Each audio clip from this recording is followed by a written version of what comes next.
I watched a detective slide a folder across my kitchen table.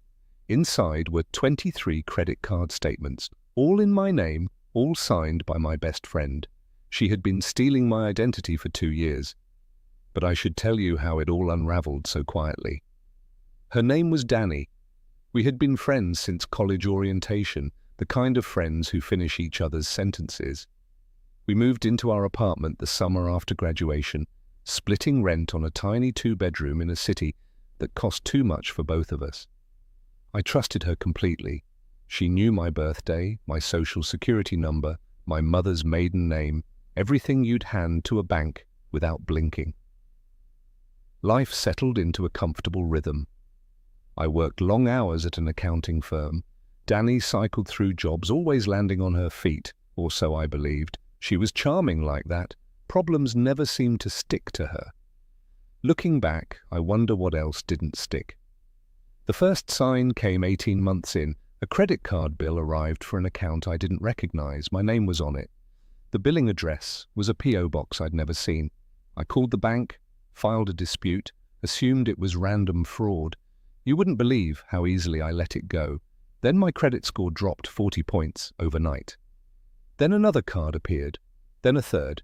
Each time I disputed, each time I assumed some faceless stranger was responsible. It never once crossed my mind to look at the person sleeping down the hall, until the day I found the receipt. I was helping Danny clean before her parents visited. Under her bed, tucked inside an old shoebox, was a department store receipt. The name on it was mine. The signature was not. My hands went completely still. I set it back exactly where I found it and said nothing.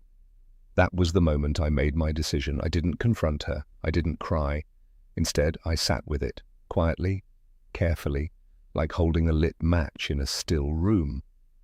Over the next 3 weeks, I gathered everything. I photographed the receipt. I requested my full credit report and highlighted every account I hadn't opened. I called each bank and asked them to preserve the application records. Every step was calm and deliberate. Every move was documented. Then I went to the police.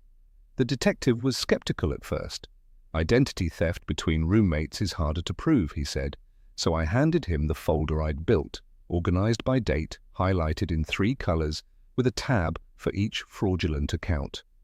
He looked at me for a long moment. Then he picked up the phone. The paper trail was almost embarrassingly clear.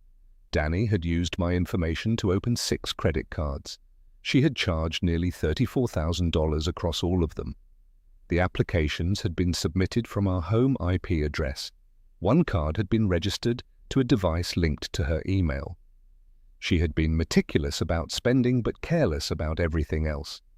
She was arrested on a Tuesday morning. I was at work. My phone buzzed with a text from the detective. "It's done." I read it twice, set my phone face down, and finished my report. Danny was charged with identity theft and wire fraud. She pleaded guilty 6 months later. She paid restitution, received probation, and carried a felony on her record. The kind that follows you into every job application, every lease, every fresh start. The friendship obviously was gone. Some things don't survive what she did to it. My credit was fully restored. It took time. Patience, it turns out, is the only tool that actually works. Here is what I carry from all of it. Betrayal rarely announces itself, it builds quietly in the dark. The most dangerous threats are not strangers. They are the people who know your full name and where you sleep.